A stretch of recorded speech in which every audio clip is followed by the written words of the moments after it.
கற்க கசடர கற்பவை கற்றபின் நிற்க அதற்கு தக. வணக்கம். நான் இன்று பேச விடுக்கும் தலைப்பு நாம் நம் வாழ்வில் எவ்வாறு நடந்து கொள்ள வேண்டும் என்பதை பற்றித்தான். ஒருவர் தன்னுடைய வாழ்வில் சிறந்த பணக்காரராக இருக்கலாம், மற்றொருவர் சிறந்த விளையாட்டு வீரராக இருக்கலாம், இன்னொருவர் சிறந்த பேச்சாளியாக இருக்கலாம்.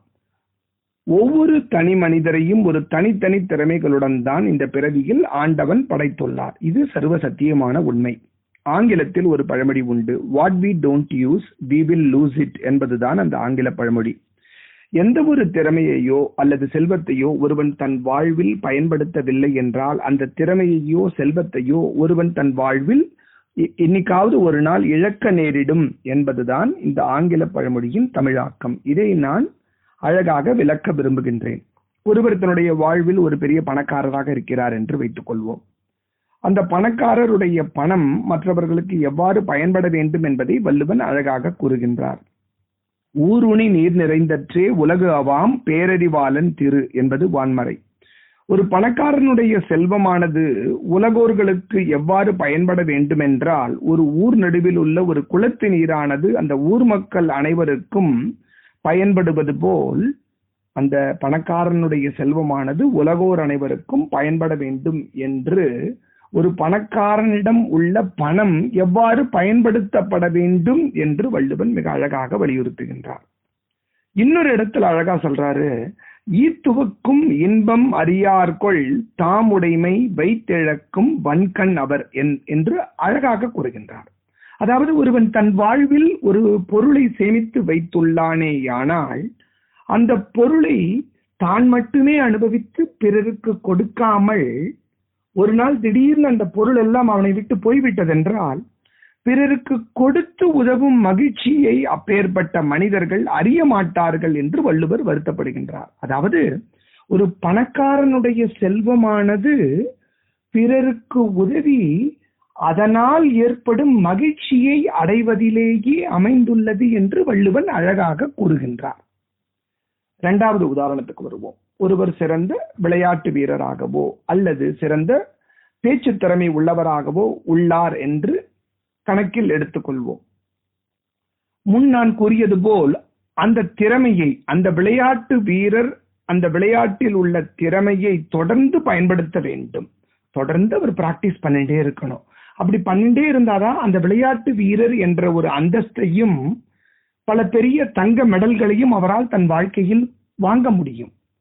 அது பண்ணாமல் அந்த விளையாட்டு துறையில 10 நாள் பிராக்டிஸ் பண்ணுவாரு, ஒரு மாசத்துக்கு 15 நாள் பிராக்டிஸ் பண்ணல, இப்படியே தன் வாழ்நாளை கழித்து கொண்டே இருந்தாரே ஆனால் தேய்பிரை மாதிரி அவருடைய திறமை நாள் ஆக ஆக மங்கி மங்கி போய் அந்த விளையாட்டு வீரர் என்ற அந்தஸ்தை அவர் இழக்க நேரிடும். அதேதாங்க அந்த பேச்சு திறமை உள்ளவர். தொடர்ந்து அவர் அந்த பேச்சுக்கலையை பயின்ற வண்ணம் இருக்க வேண்டும். 4 மேடைகளில் தொடர்ந்து பேசிக்கொண்டே இருக்க வேண்டும். ஆனால் அந்த ஒரு டச் விட்டு போயிடுதுன்னு வச்சுக்கோங்களேன், ஆட்டோமேட்டிக்கா ஒரு வருஷம் கழிச்சு ஒரு மேடையில் ஏறி பேசுவதற்கே அவர் பயப்படுவார். அதனால ஒரு பேச்சு திறமையாக இருக்கட்டும், ஒரு விளையாட்டு திறமையாக இருக்கட்டும், ஒரு ஓவிய கலையில் நிபுணராக இருக்கட்டும், எந்த துறையை சார்ந்தவராக இருந்தாலும் பரவாயில்லை, அந்த துறையில் அந்த திறமையை அவர் தொடர்ந்து பயன்படுத்தவில்லை என்றால் அந்த துறையில் அவர் புகழ் மங்கி ஒரு நாள் ஆள் அட்ரஸே இல்லாம போயிடுவார். அதனால எந்த ஒரு செயலையும் நாம் திறம்பட செய்ய வேண்டும் என்றால் அந்த திறமையை தொடர்ந்து நாம் நம் வாழ்வில் பயன்படுத்தி கொண்டே இருக்க வேண்டும். ஒரு புத்தகத்தில் நான் படித்ததை நான் உங்களிடம் பகிர்ந்து கொள்ள விரும்புகின்றேன். ஒரு பயன்படுத்தப்படாத பணம் அதன் மதிப்பை இழக்கின்றது. பயன்படுத்தப்படாத திறமை மங்கி போகிறது. பயன்படுத்தப்படாத ஆற்றல் குறைந்து விடுகிறது. பயன்படுத்தப்படாத கருவிகள் துருப்பிடித்து விடுகின்றன. பயன்படுத்தப்படாத நேரம் பயனற்று போய்விடுகிறது. பயன்படுத்தப்படாத அறிவு ஒரு சுமையாகி விடுகிறது. ஆகையால் நாம் நம்முடைய வாழ்வில் உயர்ந்த நிலையை அடைய வேண்டுமே என்றால் எந்த துறையில் இருந்தாலும் பரவாயில்லை, ஒரு மருத்துவராக இருக்கலாம், ஒரு பொறியாளராக இருக்கலாம், ஒரு கணக்காயராக இருக்கலாம், ஒரு ஆசிரியராக இருக்கலாம், எந்த துறையை சார்ந்தவராக இருந்தாலும் அந்த துறையில் உயர்ந்த நிலையை அடைய வேண்டுமே என்றால் அவரவர்களிடம் உள்ள திறமையை அவரவர்கள் தொடர்ந்து பயன்படுத்தி கொண்டே இருக்க வேண்டும். ஒரு பியூட்டிஃபுல் லைன்ஸ் தமிழ்ல நான் படித்ததை தங்கள் அனைவரிடமும் பகிர்ந்து கொள்ள விரும்புகிறேன். அதாவது, இறப்பு என்பது வாழ்வின் ஒரு அவல நிலை அல்ல. ஆனால் நாம் உயிருடன் இருக்கும் பொழுதே நம்முடைய திறமைகள் நாம் பயன்படுத்தவில்லை என்ற ஒரு காரணத்தால் நாம் இறப்பதற்கு முன்பாகவே நம்முடைய திறமைகள் நம்முள் மடிந்து போய்விட்டால் அதுதாங்க இறப்பு. நம்முடைய இறப்பானது இறப்பே கிடையாது.